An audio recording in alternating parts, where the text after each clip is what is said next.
Well, hello, hello, hello. Much love to you all. May God bless you all. Hit that like button. We're going to do a pretty quick update with some of the things going on.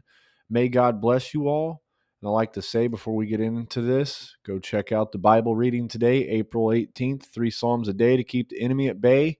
Also, join us at 7 p.m. Eastern for the Day of Atonement and the Word Atonement. This is a Hebrew and Greek word play. And Saturday at 10:30 a.m. Eastern, very important preaching that we need to be getting involved in. Friday at 1 p.m. Eastern, this is really huge because 2 hours afterwards, they're going to be having a huge talk at the UN Security Council about allowing the Palestinian to become part of the UN Security Council. So, and this is really big too because I think Psalm 83 is overlooked a lot for the things that are getting ready to take place and are taking place. So, as you know, actually, as you see this video, that there was a Israel 365 news report that said Biden approved the Iranian attack per some talks between a lot of officials. But also, U.S. approves the Rafah operation in exchange for no Israeli counterstrike on Iran. I really think they're going to counterstrike, and when they do, what is this going to continue to do between the talks here? I've really been seeing a lot what's coming from the Biden administration seems like a lot of back and forth of we support and we don't support. To me, it's really confusing with the way that they're reporting back and forth about this stuff. But the U.S. has approved a potential Israeli Rafah operation in exchange for the Jewish state not conducting counterstrikes on Iran, according to a Thursday report from the New Arab newspaper. So we're going to have to be keeping our eyes monitoring on this because we know that this is escalating and it's going to escalate. Guys, we're in the biblical end times, and I don't care what anyone says. If you don't see it, you're not awake. Now, day and time, no man knows, but we're seeing the season and we're seeing that we are approaching ever so closer to, of course, potentially even nuclear warfare. Some people will comment and say, are nukes even real? Well, hey, yes, they are. And you can say they're not, but, a lot of people just sit at home and, twiddle their thumbs and do a bunch of ungodly stuff anyways, and they don't have spiritual eyes to see what's happening in today's world. But Egyptian troops are stationed in the northern Sinai amid the Rafah operation.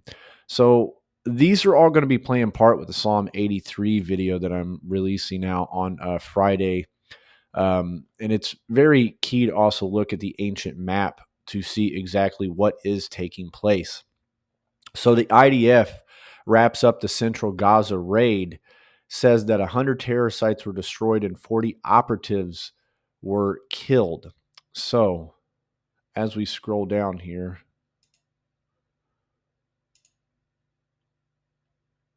shows us a little stuff here from Times of Israel about some of the things they've been doing, going through the tunnels.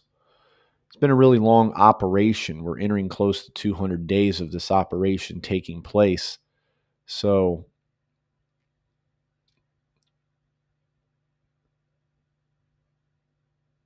there's pretty much nothing left. It looks like a graveyard. I wouldn't know why we would continue to strike here, really, but that's got to be some very tight quartered close combat within these.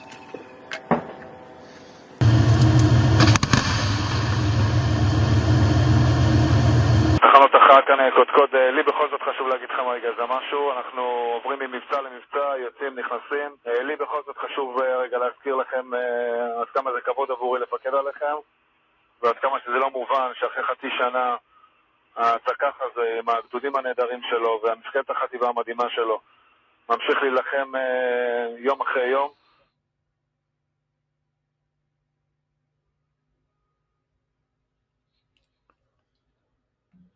They're searching building for building, that's for sure.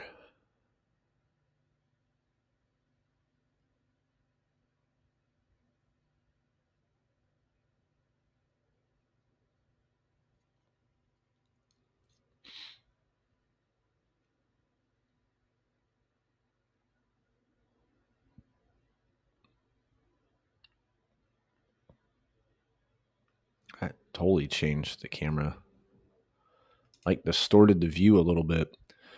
So, as this fighting continues, guys, there's a lot of things that are about to transpire, especially on Friday, as they're having a UN Security Council meeting about the Palestinians. So, in the past 24 hours, there's been a lot of significant earthquakes in some individual locations. Yesterday, of course, Japan had a very huge one. Some reports say 6.1, some say 6.3, some say 6.4.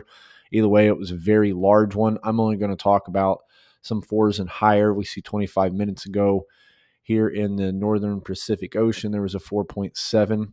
Tonga yesterday had a pretty decent size one. I think it was a 5.4 yesterday that Tonga had a huge earthquake. Mexico had a 4.2 just 57 minutes ago. Mexico another 4.2 about 2 hours ago, we'll say. 2 hours ago, they had a 4.5. A lot of rattling going on in this section of Mexico last night. That same area was getting some 4.0. Another pretty big one over there. New Zealand had a 5.4 just about 3 hours and 21 minutes ago. We see that a 4.2 in that same place of Mexico that we've just been listing throughout this. Turkey had a pretty decent one yesterday too, and they're continuing. Even though it's a 3, they're continuing to have some. And notice that Mexican one that I've been showing you in Mexico, the 4.0. Look how many 3s they had here too. Is boom, boom, boom, boom, boom, boom. They've had a lot. Boy, that ad won't stop popping up. So we see the volcano islands in the Japan region had a 5.4 just 5 hours ago. The southern mid-Atlantic ridge had a 5.2. And the Vancouver Islands in Canada had a 4.6. Guys, it's really a lot of significant earthquakes been taking place. But all right, as we get in down here, severe weather claims 141 lives in Pakistan and Afghanistan amid the unprecedented rainfall. There's been a lot of heavy rainfall. UAE, especially yesterday, had a lot of flooding taking place. So, this extreme rainfall from April 17th or April 13th to April 17th has really been causing a lot of flash floods in the desert. Um, and also, we see that there is a potential tsunami risk after this volcano in Indonesia. I shared some video and pictures on the Telegram last night. This was a really, really huge eruption. A lot of, well, I mean, here, look at this picture here. I mean, that's a pretty amazing picture of what we're seeing here with this eruption, and it's got a lot of ash and volcanic um, emissions heading up into the air. So that was the picture I shared last night on Telegram. I mean, that's a really, really amazing picture there of the eruption that's taking place. So they had a huge eruption back in the 1800s that caused a very big tsunami, and they're very worried about, of course, all this entering inside. When lava hits water, it's almost like putting Mentos in a Coca-Cola bottle.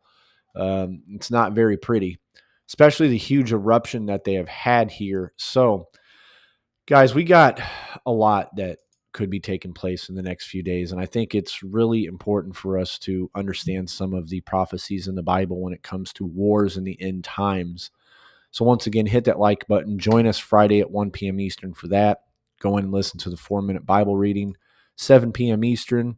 Even if you can't come in for the whole time, come in for a little bit to help the algorithm, guys. It's really key to get the algorithm going, especially when it comes to stuff like the King of Kings is born. I mean, YouTube needs a trend with this stuff a lot more. It doesn't matter how far along we are in biblical end times.